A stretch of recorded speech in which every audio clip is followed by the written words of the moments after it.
views expressed on this program are those of the hosts, guests, and callers, and are not necessarily those of this station, its management, or other advertisers. You're listening to Transformation Talk Radio.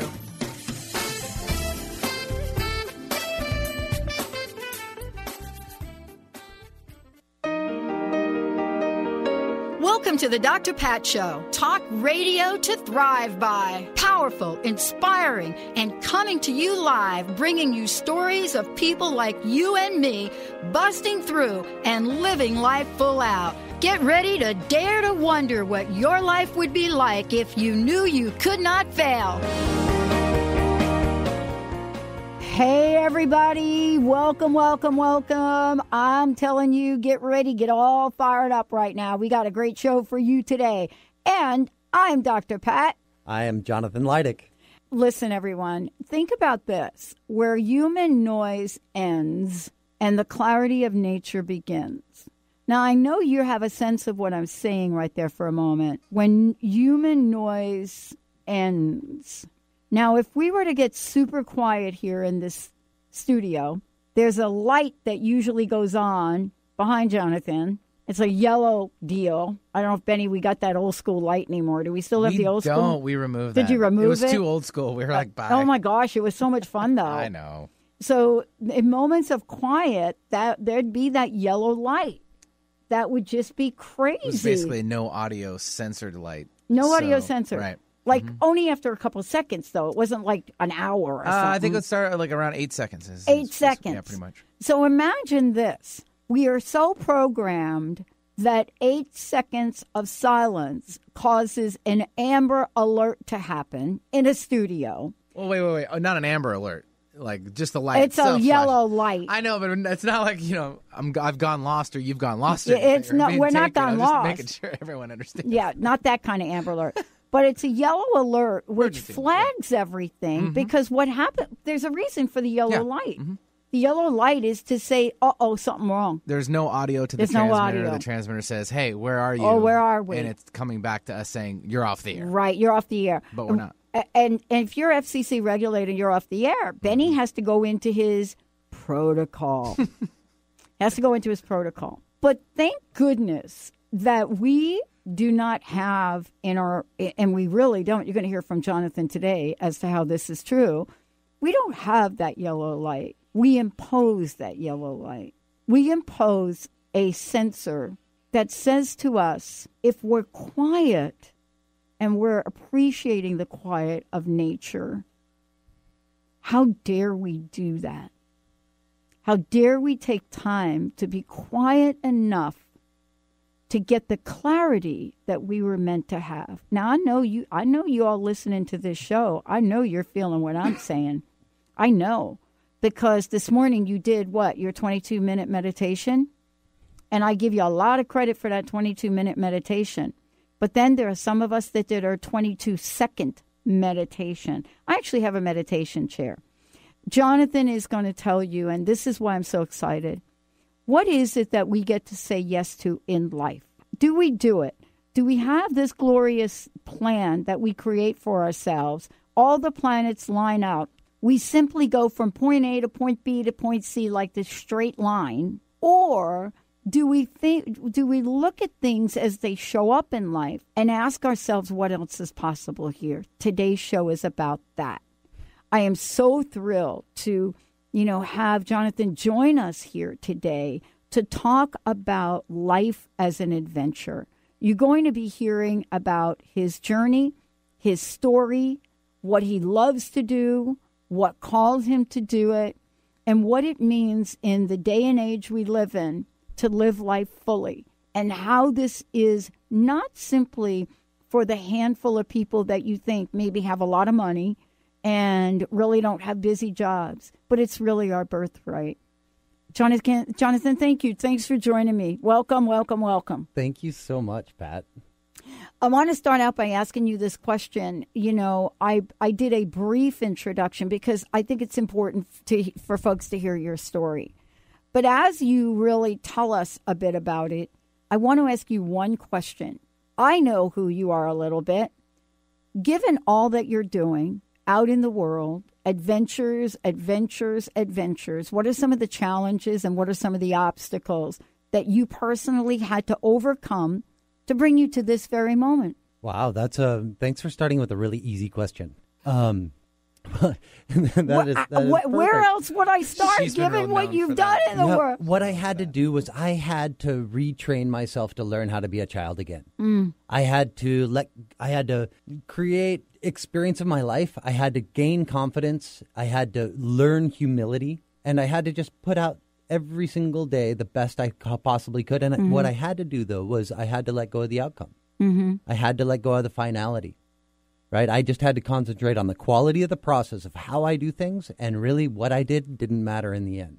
And so once I got that, and this is a 43-year process. Right, I get it. So really I had to go back. I had to wade through growing up in the United States in a hyper-connected, globalizing world in the mid-'70s and early '80s.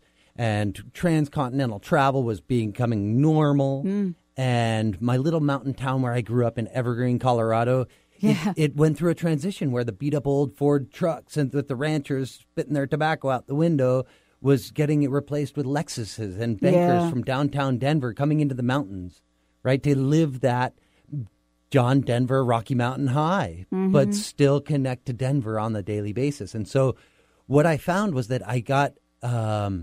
I had to relearn. I had to figure out what my heart was saying to me and what my life was. Why was I so rebellious in school? Why was I so capable of getting straight A's and getting straight F's?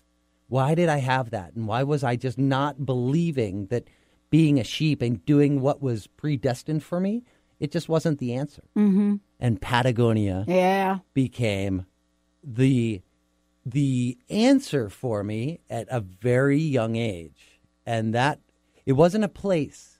It was, in the beginning, it was a superficial place, a name, an icon, an enigma, right? A history, an unknown.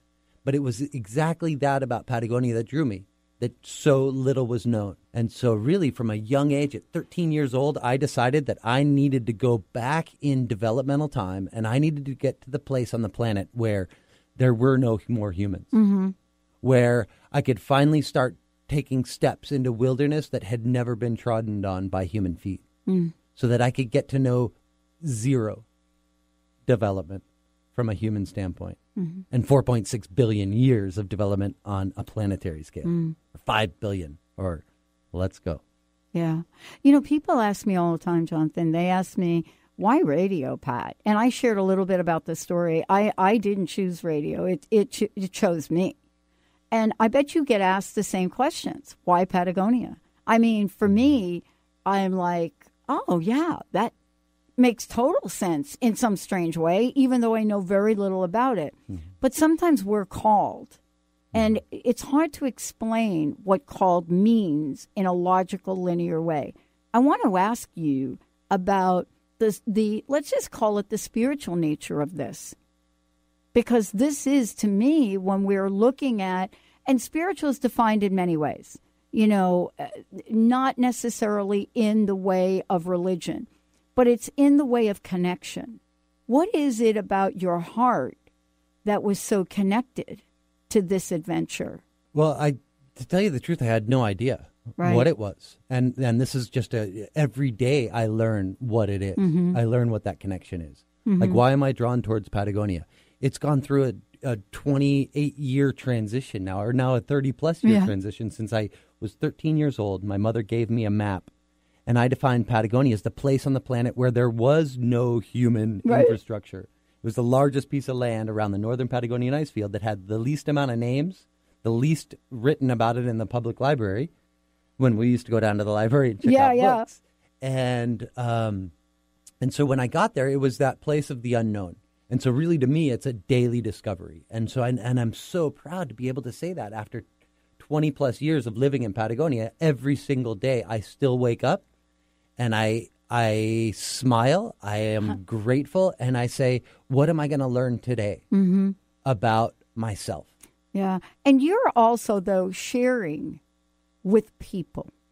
See, this is the other part of this. Totally. It's be one thing for me to be, oh, yeah, like I'm doing a radio show and sit in my closet and like do a radio show. Talking to yourself? Right, exactly. I do enough of that. Yeah, I do too, actually. True confessions. But, the other part of it, though, is there was this thing that started to take on a life of its own for me. And I wonder if it was the same for you, where once I said yes to this and I took a step towards it, it started to grow and expand, and I wanted to share it with other human beings. How did that happen for you? Because you do share this now, right? Yeah, absolutely. I think, it's that continual life rodeo of riding the confident bull with humility. It's really balancing that humbleness of being just awed by how small and insignificant we are. But the confidence with which we wake up and say, I have something really special. And when I share and I get out there and I create utilities out of my knowledge by sharing it with others, I actually enable wisdom to be created. And that is an ultimate goal of a driving force with me, inherently brings in that sharing process. But my sharing is a really different scale. The sharing in the United States, I find nowadays is, I can pencil you in for a 5-minute talk, or let's grab coffee on the way to. And where my sharing happens is I pick you up at the airport at the end of the continent, and we're going to go 33 straight meals together. Yeah. We're going to live together, wake up together 10 straight days together. Right? And so my sharing gets past the, let me slip into something more comfortable and be my best self forever. No, it is how quickly can we just shed all that external layers and share as people, right? Let's break down that barrier of you're a client, I'm a guide. Enough of that. Okay, it is. That's just intrinsic in our capacities. Yeah. So when we enable ourselves without the externalities of, oh my God, I got 2 o'clock, I got to get out of here. Or I got to pick the kids up at soccer, or, got to get, robotics class. Oh my gosh. When we get rid of that noise and that busyness and our sharing is breakfast, lunch, dinner, poop well, sleep well every day. That's our 5 goals, the base of human existence. It leaves us an incredible amount of free time. So that free time is really uncomfortable. That free time is the alarm going off in the studio when the yellow light comes on when it's silent. Like, Houston, we've got a problem. We've got the yellow light. I'm so uncomfortable with this silence. Right? So it's that sharing of the entire human experience that really draws me in. I'm not a half-day raft guide anymore. I did that for a long time. Hi, my name is Jonathan. Let me make you laugh for 45 minutes. Thanks for the tip. See ya, bye. It was just so superficial. It was incredible for the economy. It produced a lot of jobs, right? And we could bang them in and bang them out and buy the McDonald's hamburger, a million served an hour. Yeah. But I didn't, that was just not sharing for me. It is a way of sharing, right? For a lot of people, that's all they get as an opportunity. But really, when I share for 10 days, 12 days, 14 days, where you're outside of your comfort zone. And your only comfort zone is your mental capacity as a group to join together and to utilize everything you have so that you get to this place in your mind where what there is the best that exists. What there is the best that exists. And when you accept that, you free yourself to enjoy that free time, to allow our creative selves to become comfortable sitting around the campfire, right? To understand the creaks of the trees when they blow through these adiabatic winds, right? These föhn, these just expansive, high velocity nuclear, winds that come off of the Andes, right? You understand the creaking of it and you become comfortable in that. And so you actually are becoming comfortable with yourself. Yeah. And when you finally get there, that's when real sharing profoundly impacts you and transforms you. Yeah. I want to talk about this when we come back from break, and that when I went on my first vision quest in 1987 with the woman that 1997, with the woman that I didn't, I mean, the word guide never came in my consciousness. I know you have to say it. Yeah, sometimes. But people, right. But it's really different than that. This is a woman that became my mentor And then I, in fact, was part of her counsel to take others out. 10 days, high desert of California.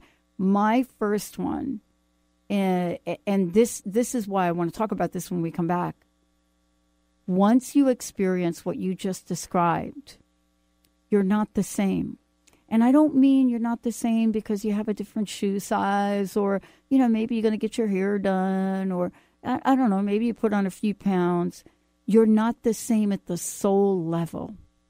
Things will shift. We're going to take a short break. When we come back, we're going to also let you know how you, too, can have an adventure like this and why it's important. And more importantly, what is it about your life that you're so uncomfortable with that the hunger for this kind of adventure just won't let go of you? Let's take a short break. We'll be right back.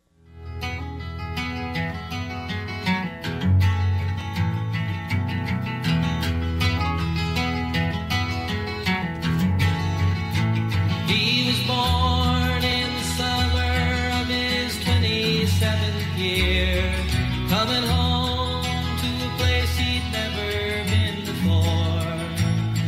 He left yesterday behind him, you might say he was born again.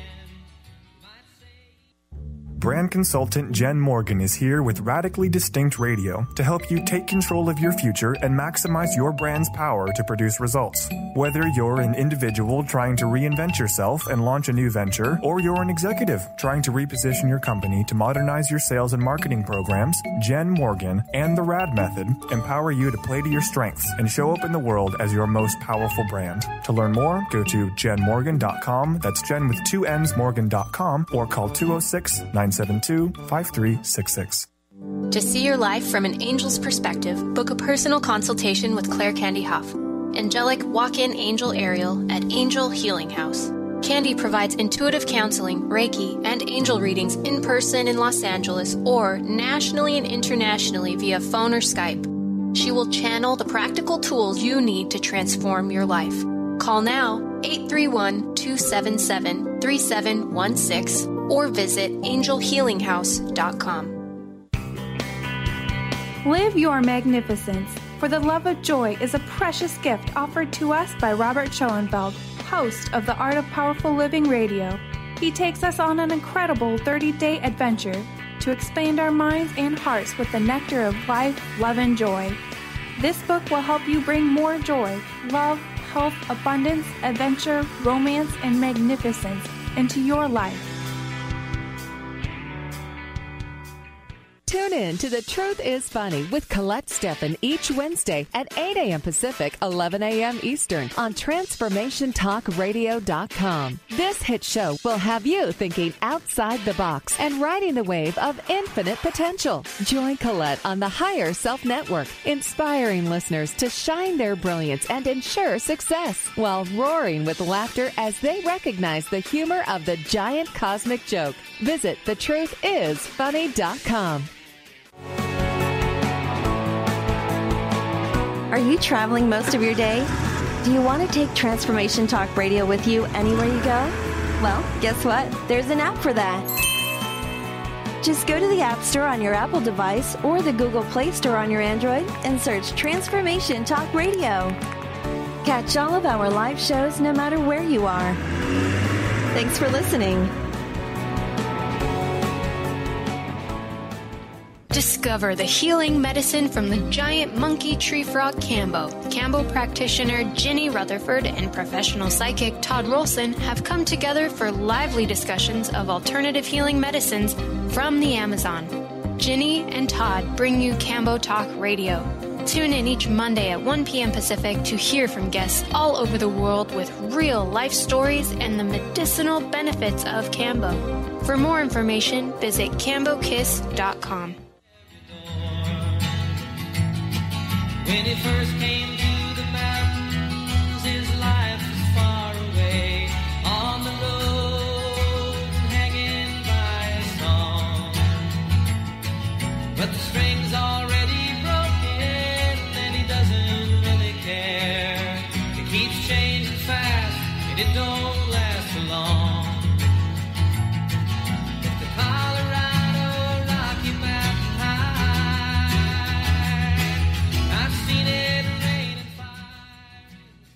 Oh, Benny, you make me want to sing. Hey, everybody, I'm Dr. Pat. I am Jonathan Leidich.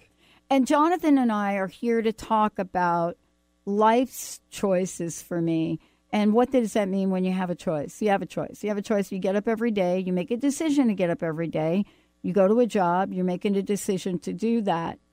And sometimes things happen in life, and you think you don't have that decision-making power. But we really do. Are you ready to look at your life as an adventure? And are you ready to find a way to do that?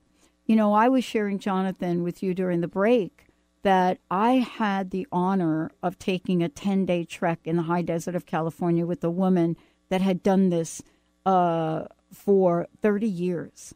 Took people. Leave all your belongings behind. You don't live in a tent. We had a tarp. You don't have any of those things. This was your vision quest. Ultimately ending up with 3 days, just water, and that's. But it did provide me with that silence you're talking about. And it's so difficult to explain to people. But you now open this beautiful landscape up to people. So I want to make sure that we don't get to talking here, and we forget to tell folks how they can find out more about this, so that they too can have an adventure that might just change their lives. That's right.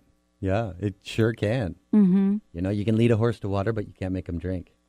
That's true. For us to really open this up, we work on a very, very small, exclusive scale, because I like to divide myself the least number of times possible, right? I actually found that enough is enough is enough. Right. And I actually find a lot of happiness in that. And so this area is so special that we open up the numbers of people that we invite into this area, which is the northern Patagonian Ice Field.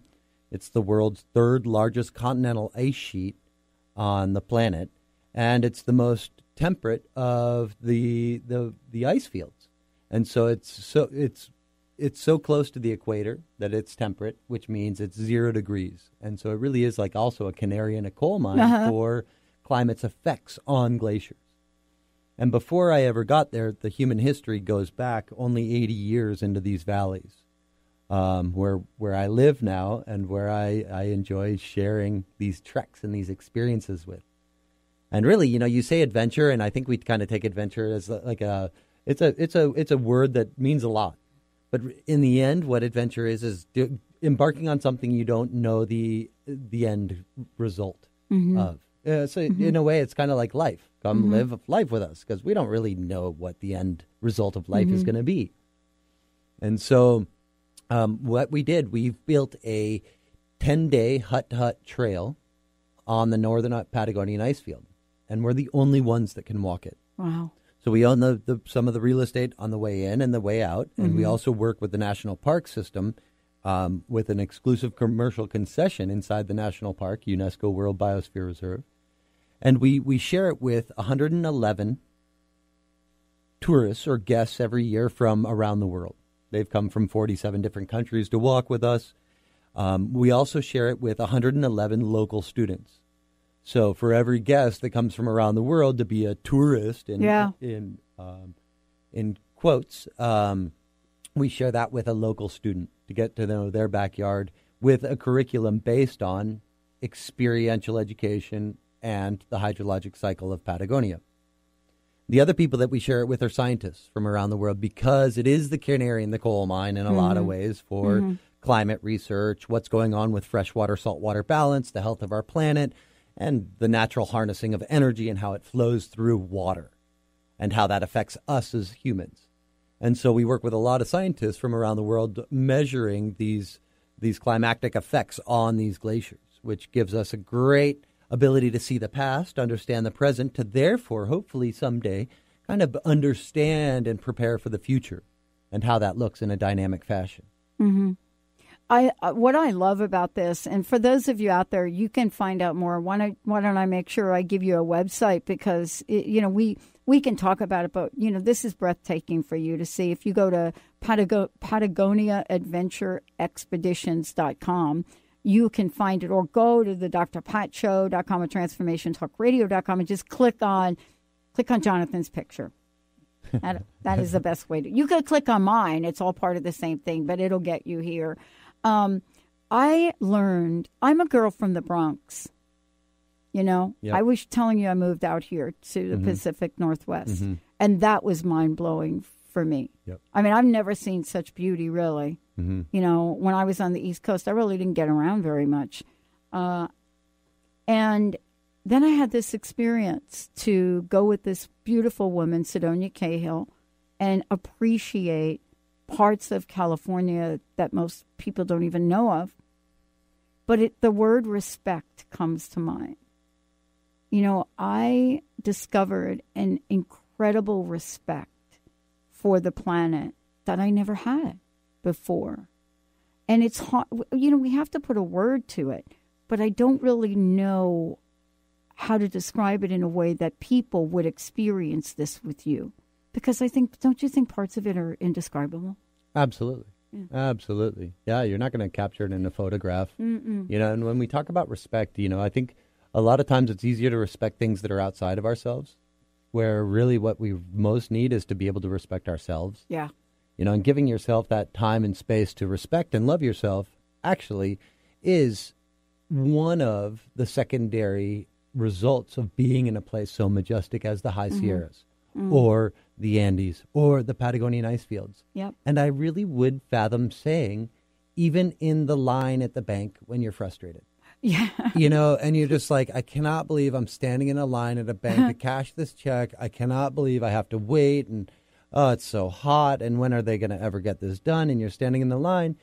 There's still nature there. There's still respect to be had. And people. And people. And the nature of people. Exactly. Yeah. And that's it. I just had that happen at the bank. I stopped at the bank before I got here. And I don't usually come to a bank here. I have a bank close to my house, but we stopped at the bank.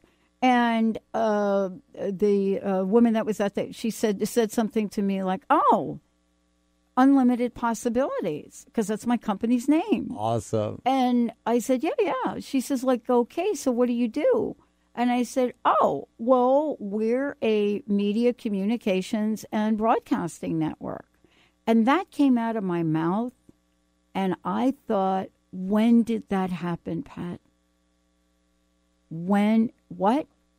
You ever have a moment where you have such deep gratitude for your life that... Like every morning? I'm standing there with my eyes filling up, and this is a woman that's trying to get me to swipe my card, and we're having this conversation. But this is the gift that we can give ourselves. Yep. And that's what I love about talking with you, because there's a gift in what you do beyond any words you and I can talk about. So what I'm going to encourage that those of you listening to the show to do, when you go to the website, when you go to Patagonian Adventure Expeditions.com, Patagonia Adventure Expeditions.com, when you go there, do this, because I did this morning. Don't read anything for about 90 seconds. Don't read the words. Just don't read the words. Just go to the website and just look. Look for a minute. Just take a minute and look. And you're going to see a slider. You're going to see an image that's going to pop up.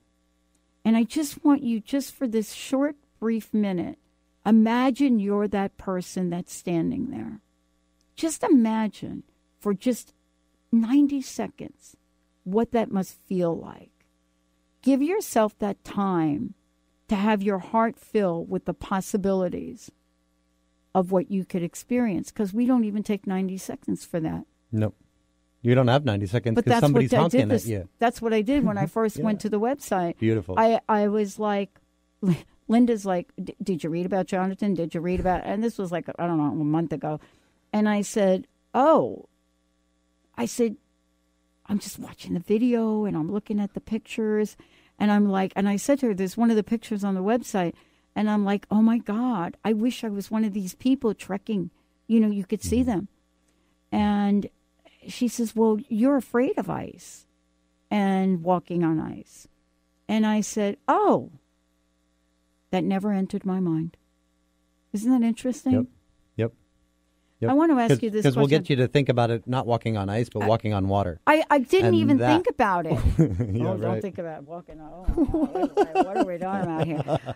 But what is this like for you to see people change? That's what I want to ask you about. Folks can go look at the website and they can look at everything that's going on here and really lean into what this could be like. Mm-hmm. But what is it like for you and your team of people as they watch people change? Because remember I said to you my first time I was on the Vision Quest. All other times I was part of the council watching other people. And I couldn't even describe what it felt like. Yep. But what has that been like for you? It's what charges my battery. You know, so it's like it's the banco de buena onda. It's the bank of good vibes. It's really the only bank on the planet I've ever found that actually pays you back, right? So if you invest good energy out there in people, and so the woman at the bank you were talking about, that happens to me every day, and I look for that every single day. Like that simple, looking at a smile come across somebody's face is that recompense for that positive energy that I've put out there through my interactions. And so when it astounds me if it happens at the bank for 30 seconds. So when it happens on the trail after 9 days, 10 days, it's something that you don't even have to talk about. You feel it so deeply that it is. It's like honestly tapping into that energy that allows grandmothers to lift a car off of their grandchild that they would never be able to do physically, but because of that emotional link to it, they have power beyond their powers, right? And so when I see people transform, that charges my battery, and my team is my team, and they get the same in their individual way recharge of enabling people to empower themselves through walking, right? And to hang with it and go through that process. And some people it'll happen to them the first day. Some people it will never happen to them, and some people it happens on day 9. It doesn't matter when it happens; it just matters how it happens. And every time it does, though, it's that unspeakable smile that comes from inside. You know, this is funny we're talking about this because Jessica and I were talking this morning about where we were 3 years ago and where we are today. We're fundamentally not the same organization. And she asked me why. And I basically said, because we're listening to what the people we work with want, not with what we think we should provide. And so we're having difficulty describing ourselves because we don't just put people in a radio hosting position. And I said, you know, isn't it really fun to help people see their full empowerment potentiality and then help them get there through what we do? And that's why we have a hard time describing it in media terms. I would imagine that you do too, because we're really talking about relating at such a deep and I think core level that the pictures for me were so telling. I mean, I could feel myself there. What is it that people say to you after? What do they say? Are they able to describe what the experience has been like? Because when I came back from the desert my first time, I wrote a journal. I was bitten head to toe by bugs. I was filthy dirty because there are no showers. You don't shower. Filthy dirty. And I couldn't describe it, so I read my 10-day journal to people. But I can't really, even to this day, describe what that experience was like. Yeah, right. But nobody can ever take it away from you. Like it transformed you. And you know what? Yeah. I don't even think it needs to be defined. Yeah. You know, I think I'd rather see it than and feel it than say it. Sometimes, a lot of times, like as soon as it's said, it kind of self-defeats itself. And so that's where I find myself in such a quandary, right? Because I find myself as an ecotourism outfit, and I just think that's so wrong, right? If I'm, having people buy Gore-Tex made in around the world, right? And then get on a jet airplane and fly down to glaciers to talk about climate and glaciers and the weather processes. I'm kind of, self-defeating myself. Mm-hmm. And so when people ask me what I do? I live, right? And it's as big and as broad as that. And so when people plug into not defining something and just allowing it to feel, I think the greatest thing that anyone ever said to me after a trip was actually no words at all. And it happened with a group of 8 from Seattle, actually, who's so gracefully and just incredibly embodying and personifying the love of Seattle and its geography and having us stay with them in Seattle. But what we did was we got in a big circle in a big hug, and we said nothing to each other for a minute. And we looked in each other's eyes, and we smiled from the inside out, and we just knew that we had become parentela. And parentela is one's chosen family. So it's not somebody that you can choose your wife or your spouse or your partner or whatever, but you can't choose your parents. Yeah. But then the people that you actually choose to become family with. Yeah. Because of a uniting transformational experience. Yeah. Right? Through the wilderness. That's the unsaid is the most powerful for me. Yeah. Yeah. Part of this, too, is these are fun times.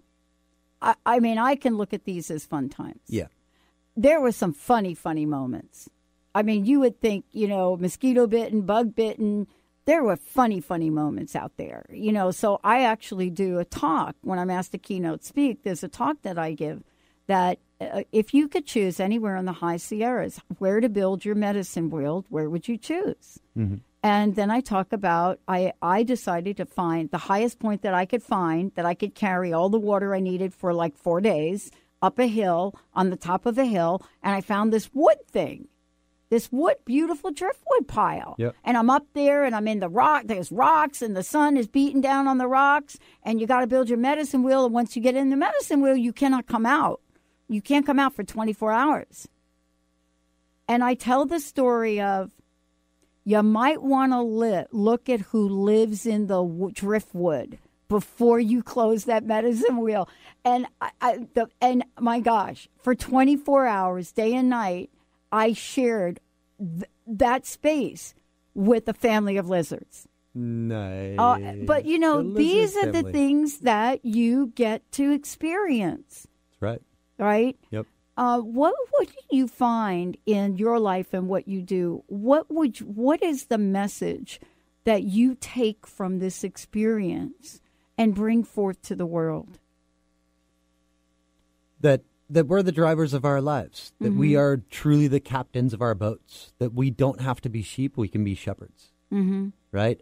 I think the lesson is that we have the choice how to see, how to set our outlook.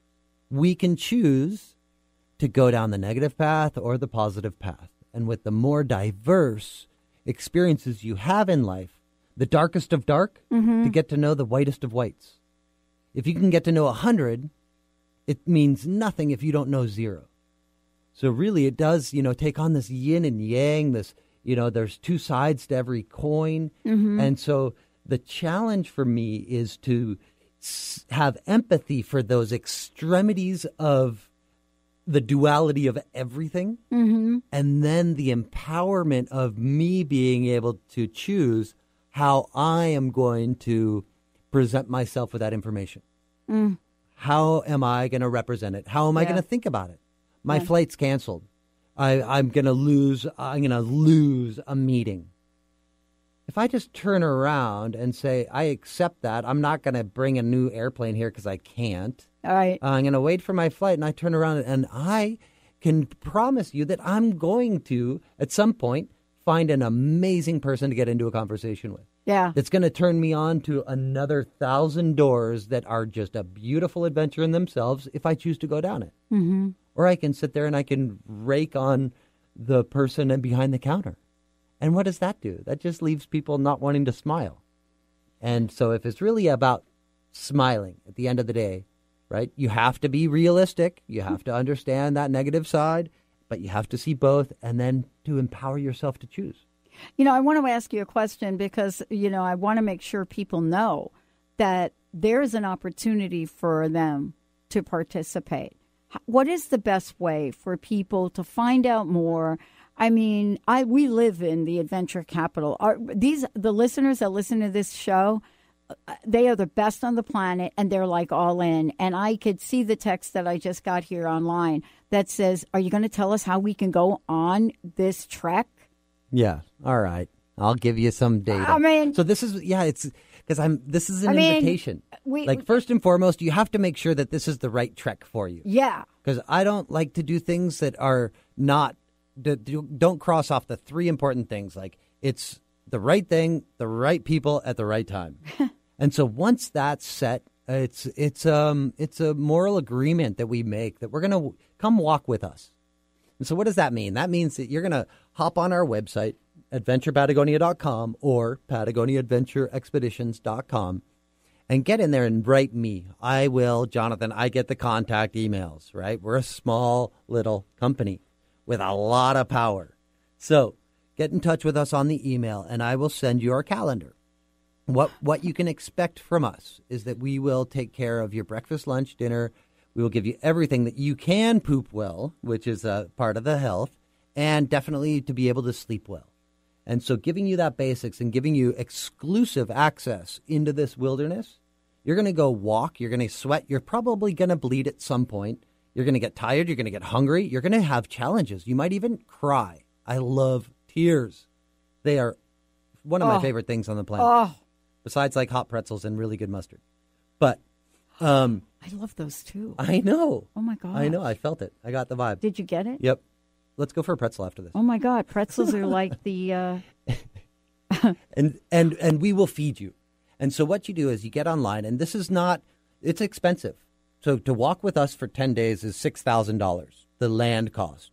Getting to Chile is a big flight.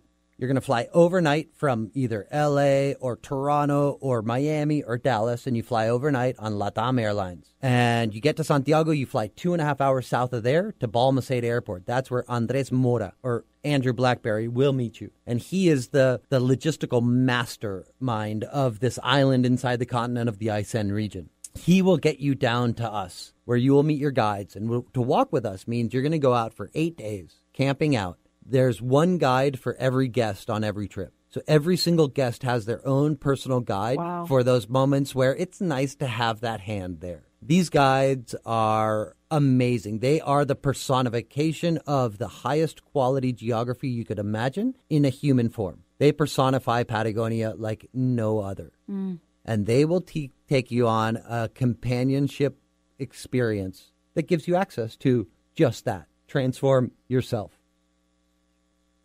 When we are called, right, to something, and clearly going up in the high desert, that costed money. That cost money, too. I mean, so does going on vacation to Disney, right? This is really, for me, when I think about it, I couldn't have had a more valuable investment in myself than doing that. I mean, it changed my life. When I couldn't finish my doctorate and then go do that business thing, it couldn't happen. Right. I wouldn't be here today, I don't believe, without that. Because now I get to live my life from a place of passion and purpose and not knowing everything. You know, I live in a very unknown environment. And, I wake up every day and I say, I don't know what I don't know. But I'm telling you, I'm so open to know and learn. And I think that's what you help people with, because what I've looked at and what I've seen and what you do opens the heart for people in ways we've forgotten. See, I don't think we're incapable, do you? No, not at all. Not at all. No, but there's just a lot of noise. But we're 24/7. Yeah. We're on the phone. We're this. Yep. We're like, oh, okay, the radio show. Then you got 4 meetings and this and that. Yep. But you know what? You got to take the time to I believe, to save our lives. That's right. I want to talk to you about this, too, though, the student part of it. Because Sidonia, too, had students, right? Mm-hmm. What is it that you do to help these students? Is it in a way that they get to know what their own backyard and beauty is, because their lives change too. They're not simply students. They're part of the adventure, right? They are. I love that you do that, by the way. They are the future. Yeah, I love totally. that you do that, by the way. Yep. Yeah, we take interns from all over. Right. Yeah. Right. It's the investment you can make every single day in a better future is by, I see, that you invest in education. And it's something that we can do every single day. And with the access that we've created, I think what I do is I give the region and the students from there a evaluation of not only their landscape, but their skills as incredibly competent backcountry livers with their families that have grown up on isolated ranches, right? I've broadened the horizons of what the definition of the bottom line is. It's not just a number at the bottom of the page of how much money you made. I'd broaden that horizon to how many lives did you impact? How many barriers did you push a little further back there of what's possible, right? How many people did you make feel confident and humble in their own backyard? And so that's really where the educational component comes in. And I just don't think it's and that's the way I see the democratization of what I do, because I've created such an exclusive trek for only 111 people in a year. Yeah. Sedonia did the same. It's during 8 weeks. It's during 8 months. It's one group of 4 people once a week. And that's it. And the rest of the time, the trail rests. The nature rests. Humans aren't there. And so with those other days of the week and those other opportunities and our human capacity to guide there, how can I create more utilities from our human and physical infrastructure that we've based? Education. Because if the student also comes from Cochrane, right outside of the town outside of my home and in the area, if the carbon footprint is a millionth of a student from here. And so that's where I start balancing out and being consequential with my actions, that everything has a negative side. So the tourists or the trekkers that come down and trek with us, there's an incredible positive. That's the economic motor that creates jobs, that makes people value their capacity to guide international people from around the world in their backyard in this incredible environment. But then that negative side is the carbon footprint, breaking down the environment, right? The airplane noise, just the buying of the Gore-Tex. Right. And so I offset that consequentially with the investment in kids from the local high school, getting out there, learning what their backyard is, and hopefully with the idea that they're going to be so much better than me if I do my job properly, that they're going to be able to take it to the next level in the future, right? And so I'm just part of a process. I don't have to do everything. I just have to start. It's just about starting from a good place, healthy, solid, realistic place, accept your failures, and just keep going. When it's no for an answer and you really don't think it's a no, then make it a yes. Yeah, I love that because, I think you and I are sitting here today because we've had to do that, actually. Yeah, absolutely. Yeah, we've had to do it. There is an inner voice that I think guides me today, and I would assume it guides you as well. Sometimes it may go with and be aligned with the general population, but a lot of times it's not. Yep. But it's us that drives it. It's us that's driving it. I want to ask you this question. What would you say has been your greatest lesson since making this decision? 20 years ago, whatever? Yeah. What's been your greatest lesson? My greatest lesson was that there's nothing worse than accepting your own fallibility than not doing anything about it. Right? So really, that's the greatest lesson. That one, I'm fallible, I'm going to make mistakes, and you know what? That's okay. But that I can do something about it. Right? And so what that lesson did was it alleviated me from concentrating on the inconsequential. Said, I'm not going to worry about the flies that are flying around me. I'm only going to worry about the flies that land on me. Because the ones that are flying around me aren't touching me, and they're cool. So I like spiders, too, because they catch flies. Right?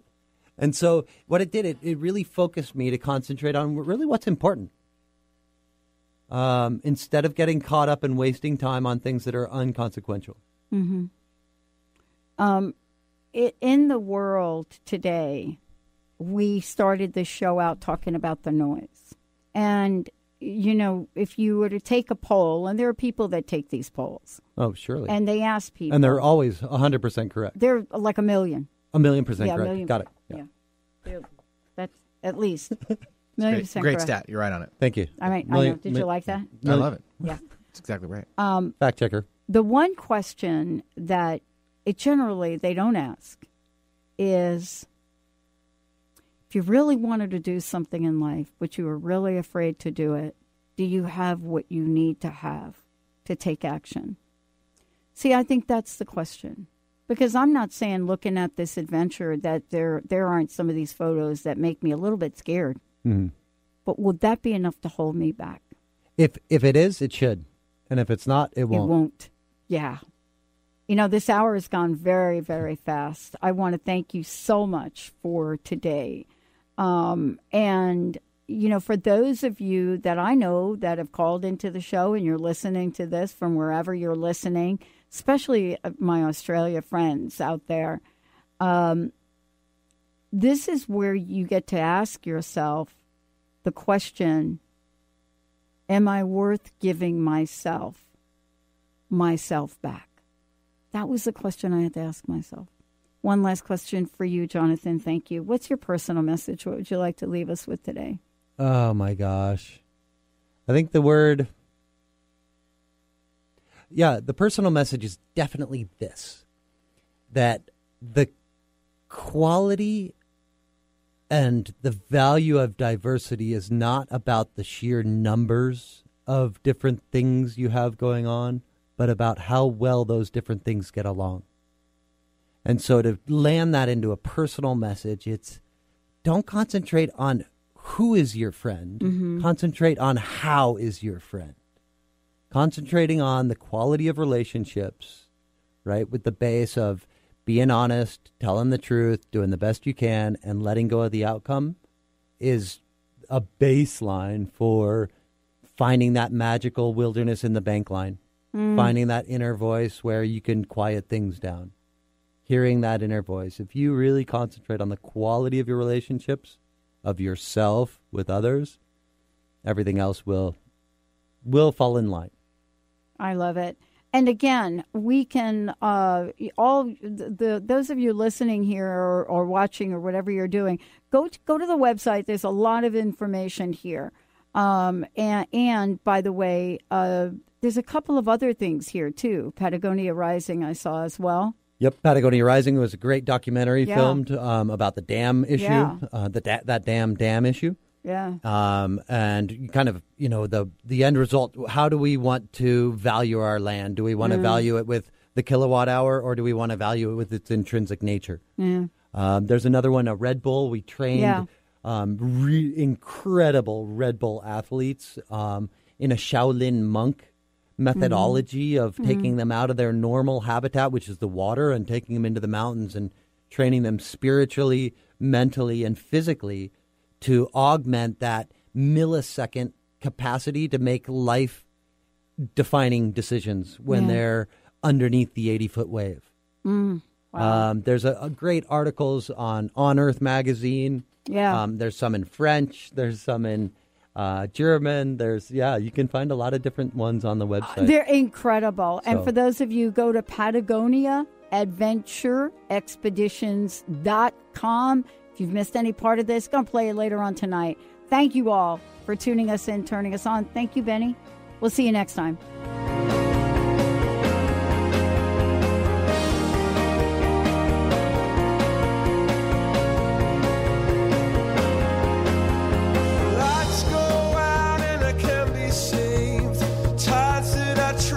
Swimmer